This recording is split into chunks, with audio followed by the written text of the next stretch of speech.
අයිබෝන් සීමා සහිත වයඹ සමපකාර ග්‍රාමීය බැංකු සංගමය ඔබට අරගෙන එන කෝප්ස් 3 TV කෝප්ස් සැරිසර අද සුවිශේෂම වැඩසටහනකට යන්න සූදානම් වෙන්නේ. අපි වයඹ පළාත පිළිබඳව කතා බහ කරා. කුරුණෑගල දිස්ත්‍රික්කය පිළිබඳව කතා කරා. කුරුණෑගල දිස්ත්‍රික්කයේ ඓතිහාසික පසුබිම පිළිබඳව කතා කරා. ඉතින් ඒ විතරක්ද වැදගත් වෙන්නේ. කුරුණෑගල තා වැදගත් කාරණා නැද්ද? ඒ නිසා අපි හිතුවා අද දවසේදී කුරුණෑගල නගරය පිළිබඳව කතා බහ කරා.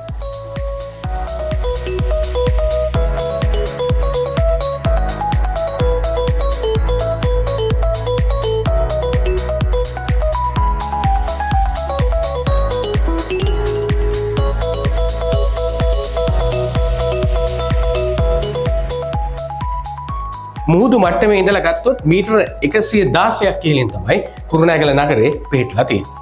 ඒ වගේම කුරුණෑගල නගරේ 16 ලක්ෂයකට අධික පිරිසක් ජීවත් වෙනවා. ඒ වගේම තමයි කොළඹ ඉඳලා කිලෝමීටර 94ක් ආව තැන තමයි කුරුණෑගල නගරේ පිහිටලා තියෙන්නේ. ඒ වගේම කුරුණෑගල නගරේ ගත්තොත් එහෙම සිංහල, දෙමළ, මුස්ලිම්, බර්ගර් වැනි ජනගහනයක් ජීවත් වෙන ඓතිහාසික වශයෙන් වගේම සමාජීය වශයෙන් වැදගත් වෙන නගරයක්. ඒ වගේම තමයි කුරුණෑගල නගරය ගත්තාම අතිශයින්ම වැදගත් වෙනවා. මොකද කුරුණෑගල නගරේ කේන්ද්‍රස්ථානය. ඒ කියන්නේ ලංකාවේ තියෙන ඕනෑම නගරයකට සමීප වීම සඳහා කේන්ද්‍රගතව තමයි කුරුණෑගල නගරේ පිහිටලා තියෙන්නේ.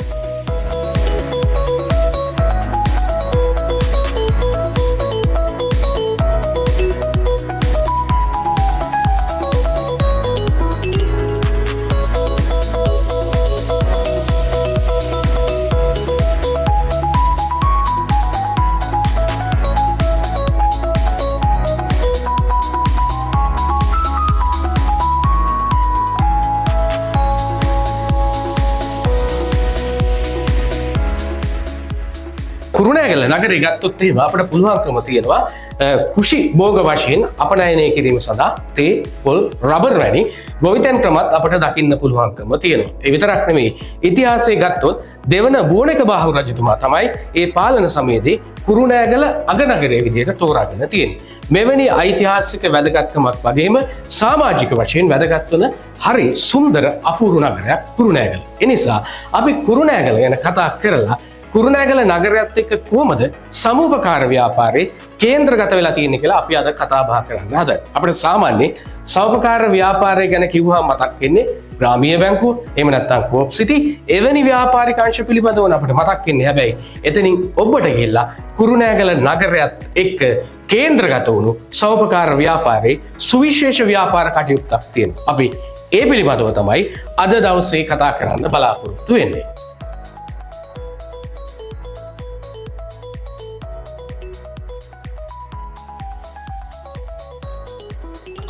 කියන්න මතකුණානේ.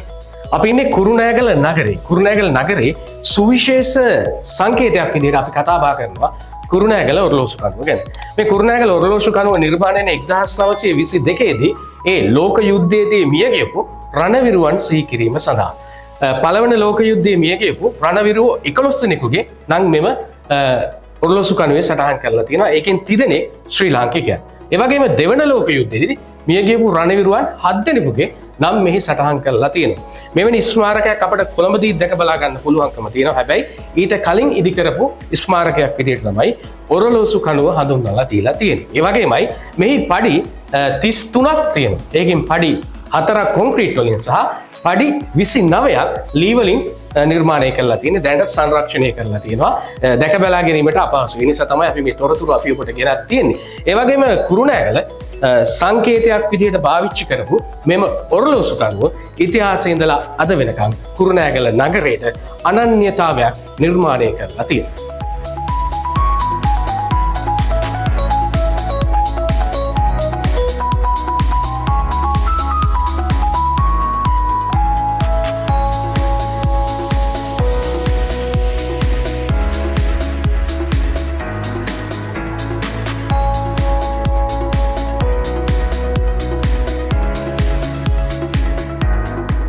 හොඳයි එහෙමනම් අද කෝප්ස් සැරිසර තුලින් සුවිශේෂ ස්ථානයකට අපි යනවා කියලා කිව්වනේ.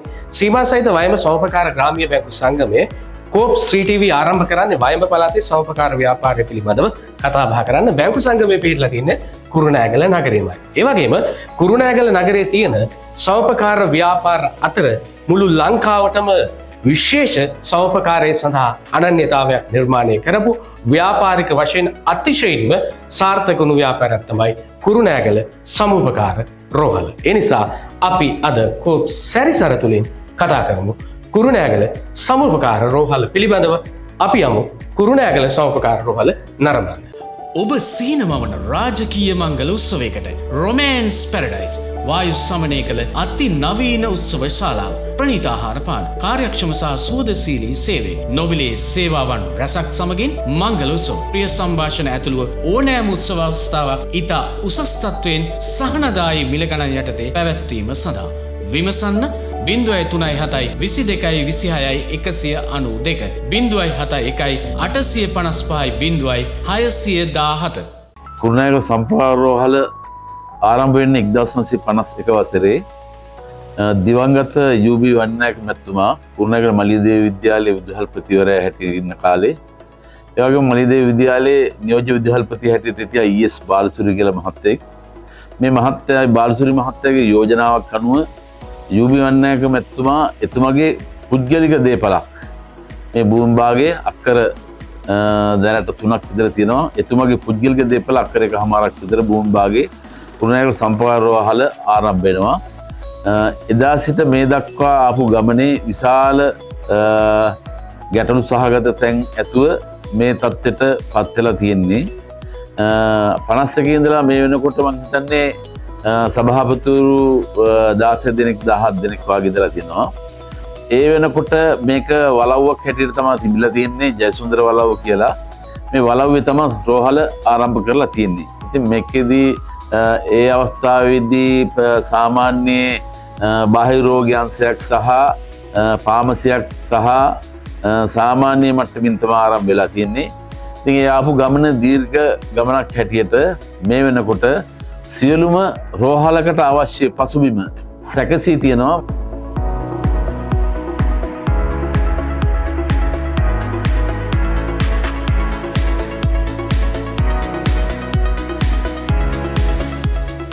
සම්ප්‍රදාය රෝහල් ආරම්භයේ ඉතිහාසය දිහා බලපුවම යාපනයේ මුලයි කියන නගරයේ තමයි ආරම්භ වෙලා තියෙන්නේ 1933 සම්ප්‍රදාය රෝහලක්. ඒකත් ඉතාම විශාලයි. මේ වෙනකොට සම්ප්‍රදාය රෝහල් ලංකාව පුරාවටම 13ක් පමණ තියෙනවා. ඉතින් මේ ශාස්ත්‍රය ගත්තාම මම හිතන්නේ සම්ප්‍රදාය සමාජිකයට ලංකාවේ සම්ප්‍රදාය සමාජික පිරිස තමයි සාමාන්‍ය ස්වච්ඡ සංවිධානයක් හැටියට වැඩිම පිරිසක් ඉන්නේ. ලංකාවේ ජනගහනය 100ට මම හිතන්නේ 40ක් වගේ නයි. කියන්නේ ලක්ෂ 80 පන්නලා මම හිතන්නේ සමාජික පිරිසක් ඉන්නවා. ඉතින් මේ රෝහල් ශාස්ත්‍රයෙන් සමාජිකයට ඉතාම වටිනා හොඳ සේවාවක් සිද්ධ වෙනවා අනිත් සම්පාර අංශ වලට වඩා. ඉතින් මේකෙදී කුරුණෑගල සම්ප්‍රදාය රෝහලයට හැටියට ගත්තාම රෝහලේ අපි එදා ඉඳලා ආපු මේ දක්වා කාල සීමාවේ සියලුම අංග උපංගේ ඒ කියන්නේ ශල්‍යාගාර, බාහිර රෝගී අංශ, රසායනාගාර අංශ, එක්ස්රේ අංශය, CT ස්කෑන් අංශය, ඩිජිටල් මේ ඩෙස්ක් අංශය, මෙමෝග්‍රෑම් අංශය මේ වගේ රෝහලකට අවශ්‍ය කරන සියලුම අංශ ටික අපි රෝහලේ ස්ථානගත කරලා තියෙනවා. මේකෙදී සමාජිකයට විශේෂ වරප්‍රසාද සහිත ලොකු සේවාවක් අපෙනවා. ඒ වගේම තමයි පරිසරයට සමාජයට අපි ලොකු මෙහෙවරක් කරනවා. පුද්ගලික රෝහල් වාගේ නෙවෙයි අර්ධ රාජ්‍ය ආයතනයක් හැටියට රජයේ රෝහල් එක්ක තියෙන ඇතිවන්නා වූ ප්‍රශ්න ගැටලුවලදී අපි සම්ප්‍රදාය රෝහලත් එක්ක සම්බන්ධ වෙලා ඒ අවශ්‍ය බෙහෙත් තේත් හෝ ශල්‍යාගාර වලට අවශ්‍ය දේවල් එහෙම හොමාරු කරගෙන ඉතාම හොඳ තත්ත්වයෙන් රෝහල පවත්වා යනවා. ඉතින් මේක මම හිතන්නේ සමාජයට ලොකු වටිනා දෙයක්. මේකෙදී අපි සාමාන්‍ය රාජ්‍යයක් හැටියට ගත්තොත් රාජ්‍යයකින් කරන්නේත් ආණ්ඩුවකින් කරන්නේත් මහජනතාවගෙන් බදු මුදල් අරගෙන සමාජයටම මහජනතාවටම සේවාවක් කරන කියන සම්ප්‍රදාය රෝහලක් හැටියට අපිත් කරන්නේ අපේ සමාජිකයන්ගෙන් සාධාරණ මිල කිරීමක් අය කරලා ඒ සමාජිකයට විශාල සේවාවක් කරන එක. මේක ඉතින් හරි වටිනවා මම හිතන්නේ. මේකෙදි මම විශේෂයෙන් මතක් කරන්න ඕනේ අපේ රෝහලේ තියෙනවා රසායනාගාර අංශයක්. මේක වම්බ පළාත පුරාවටම අපේ බ්‍රාන්ච් ඇති කරලා තියෙනවා. මේ වෙනකොට 20ක් විතර. ගල්ගොමුව, මීගලෑව, වාරියපොළ, ගිරිබාව, අඹපොළ, නාන්නේරිය, මාවතගම, පොල්ගහවෙල, දඹදෙණිය වගේ ප්‍රදේශවල අපි ව්‍යාප්ත කරලා තියෙනවා අපේ රසායනාගාර. අනිත් රසායනාගාර වගේ නෙවෙයි අපි මං හිතන්නේ ලංකාවේ අඩුම මුදලක් ආය කරන රසායනගාර සේවාවක් තමයි සපයන්නේ. ඉතින් මේක බොහොම මහ ජනතාවට ඉතාම හොඳ සේවාවක් වෙනවා. ඒ වගේම අපි ගාව තියෙනවා හෙදයම් පුහුණු කරන ආයතනයක්. අපේ හැම අවුරුද්දකම සාමාන්‍ය ශිෂ්‍යෝ 100කට එහා ප්‍රමාණයක් අපේ ආයතනයේ ඉන්නවා. ඉතින් මේ සේවක පිරිස මේ පුහුණු වෙන හෙදියන් අපේ රෝහලට තමයි අපි වැඩි හරියක් අනුයුක්ත කරගන්නේ. ඊට අමතරව ඉන්න අය ලංකාව පුරා තියෙන සම්ප්‍රදාය රෝහල් වලට අපි අනුයුක්ත කරලා දෙනවා. මොකද හොඳ පුහුණුවක් ලැබලා දීලා මේ කාර්යය අපි නිරත වෙනවා කියන එක දැනුවත් කරන්න කැමතියි. ප්‍රචාරණ කලාවට සමූපකාර ආගමනය WCRB ප්‍රමෝෂන් අති නවීන තාක්ෂණයේ යුත් ආනයනික LED ප්‍රචාරණ රථය සුපිරිතම දසුන් අති නවීන නාද රටා කාර්යක්ෂම සහ සුවදශීලී සේවය ඔබගේ සියලු බාහිර ප්‍රචාරණ අවශ්‍යතා සඳහා කතා කරන්න අපිට 03.22.26.192 ශනික ඇමතුම් 07.1.855.617 සීමා සහිත වයන සෞඛ්‍යකාර ග්‍රාමීය බැංකු සංගමයේ මෙහෙවන කෝප් ශ්‍රී ටීවී කෝප් සැරිසර අපි කිව්වා අද එනවා සුවිශේෂ තරකට කියලා. අපි කුරුණෑගල සෞඛ්‍යකාර රෝහලේ සභාපතිතුමත් එක්ක කතා බහ කරනවා. ඒ කතාවෙන් අනතුරුව අපි දැන් සූදානම් වෙනවා සීමා සහිත කුරුණෑගල සෞඛ්‍යකාර රෝහලේ සාමාන්‍ය අධිකාරීතුමත් එක්ක කතා බහ කරන්න. අපිත් එක්ක ඉන්නවා සාමාන්‍ය අධිකාරීතුමා. අයිවන් සාමාන්‍ය අධිකාරීතුමා. අපිට දැනගන්න පුළුවන් සාමාන්‍ය අධිකාරීතුමා දැන් මම කුරුණෑගල වීට අවුරුදු 6-7කට කලින් ගත්තොත් එහෙම බෙහෙත් ටිකක් ගන්න අපට එන්න ඕන වුණා. කුරුණෑගල වෙන තැන් වලට තමයි යන්නේ. වෛද්‍යවරු ඉස්සල්ලාම මේ තැන්. ඔය වර්තමානයේ අපි අභිමානී මට තේරෙන විදිහට වෛද්‍යවරු ඉස්සල්ලා වෙන්නේ කුරුණෑගල සෞඛ්‍යකාර. අපි දැන් වසර 12කට පමණ ඉතිය කාලයකට පෙර මේ රෝහල නවීකරණය කරා. නවීකරණය කරලා නවීන කුරුණෑගලක් ඇතුළු අංග සම්පූර්ණ කුරුණෑගලක් ඇතුළු. ඒකෙන් පස්සේ සියලුම දැන් කුරුණෑගල ශිෂ්‍ය රෝහලට එන සියලු විශේෂ වෛද්‍යවරු ප්‍රමුඛතාවය දීලා තියෙනවා අපේ රෝහලට පැමිණෙන්න. මට දැනුණු කාරණාවක්. හරි. එහෙනම් අපි කතාව පටන් ගමු. මට කියන්න සාමාන්‍ය අධිකාරිතුමා. දෛනිකව කොච්චර රෝගීන් ප්‍රමාණයක් මේ ස්ථානයේ බෙහෙත් කරනවා? සාමාන්‍ය විශේෂ වෛද්‍ය සායන සේවයට දෛනිකව රෝගීන් 1500ක් වගේ ප්‍රමාණයක් එනවා දවසට. දවසට. ඒ කියන්නේ උදේ හවසයි දෙකම උදේ විතරයි. දවසට. ඒ කියන්නේ බාහිර රෝගයන් සිට දවසට එනවා 350ක් වගේ ප්‍රමාණයක්. හරි. එතකොට 1500ක් විතර රෝගී ප්‍රතිකාර ගන්න ආවම මොන වගේ සේවාවන්ද අපිට මේ සෞඛ්‍යකාරවලේ ලබා ගන්න පුළුවන්? ඒක සාමාන්‍ය අපේ එනවා විශේෂ වෛද්‍යවරු දැනට එනවා 154ක ප්‍රමාණයක්. ඒ කියන්නේ අපිට එන සියලුම රෝග සඳහා අපිට හැදෙන රෝග සඳහා පරීක්ෂා කිරීම සඳහා සියලු පහසුකම් සම්මිත වෛද්‍ය කණ්ඩායමක් අපේ රෝහල කරා පැමිණෙනවා. සාමාන්‍ය අධිකාරිතුමා දැන් බෙහෙත් ගන්න කියනවා එක ජාතිය පරීක්ෂණ වෛද්‍යවරු අනුමත කරලා දෙනවා. ඉතින් අපිට සෞඛ්‍යකාර රෝහලේ මොන වගේ පරීක්ෂණද කරගන්න මොන වගේ සේවාවන්ද ලබා ගන්න? කියන්නේ අපේ ගත්තොත් අපේ ගත වෛද්‍යවරයෙක් නියම කරවුවොත් ඒ මොකක් CT ස්කෑනර් කරන්නකොත් ඒ CT ස්කෑන් පාස්ම අපේ රෝහලේ සමග අපේ නවීන තාක්ෂණ CT ස්කෑන් යන්ත්‍රය තියෙන. ඒ වගේ හෘද රෝග වෛද්‍යයෙකුවත් එකෝ පරීක්ෂණයක් කරන්න කියලා එකෝ පරිසවස නවීන පන්නේ නවීනම තාක්ෂණ එකෝ පරීක්ෂණ යන්ත්‍ර අපේ 3ක් තියෙනවා. ඒ වගේ එක්සයිස් ECG හෘද රෝග වෛද්‍ය එක්සයිස් ECG ඊට පස්සේ හෝල්ටර් මොනිටර් ඊට පස්සේ ආයෙත් තියෙන ඊට පස්සේ අපි කිව්වොත් මේ රසායනගාර සේවකත් රසායනගාර සියලුම රසායනගාර පරීක්ෂණ ලංකාවේ සියලුම රසායනගාර පරීක්ෂණ සියලුම පරීක්ෂණ අපේ කරනවා. ඒ වගේ සාම්පල් පරීක්ෂා කිරීම පිළිකා රෝග වැනි විශේෂ මේ රෝග සොයාගෙන සියලු පරීක්ෂණ අපේ රසායනගාර තුළ කියනවා. ඒ වගේම අපේ සාමාන්‍ය ස්කෑනියන් තියෙනවා. ඒ වගේම ලංකාවේ තියෙන එන්ඩෝස්කෝපි වල හොඳම එන්ඩෝස්කෝපි කියන අපි තියෙන X1 කියන යන්ත්‍රය ලංකාවේ යන්ත්‍ර තුනයි තියෙන්නේ.